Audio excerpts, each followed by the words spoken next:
Құрметті Арман Абайұлы, бүгінгі таңда әлеуметтік желілер түрлі ақпарат пен контентке толы.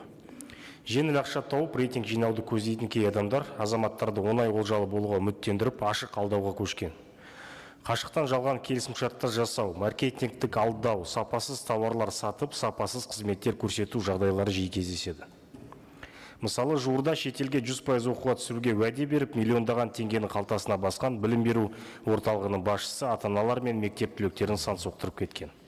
Елімізде мұндай алаяқтық оқиғалары күн санап артып келеді. Алайда, көрінеу жалған жарнама жасайтындарды бақылаумен айналысатын мемлекеттік мекеме жоқ. Әрине, мұндай функция сіздердің құзыреттілеріңізге кірмейтіні белгілі, дегенмен сіз ұсынған заң жобасында бұл мәселені шешуге қандай да бір септігін тигізетіні бар ма? Сұрағыңызға рахмет, өте маңызды сұрақ.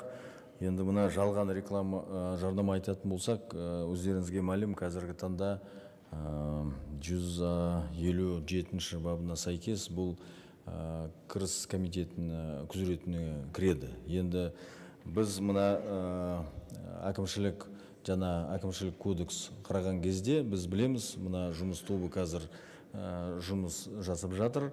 Біз енді депутаттардың түзету қолдадық. Мына 157 бабы біздің құзыретімізге беру. Ол бізге енді кіретін болады. Мен ойлаймын, мына жұмыс тобында егер осы түзету қолданатын болсақ, онда бұл мәселемен біздің комитет айналатын болады. Рахмет.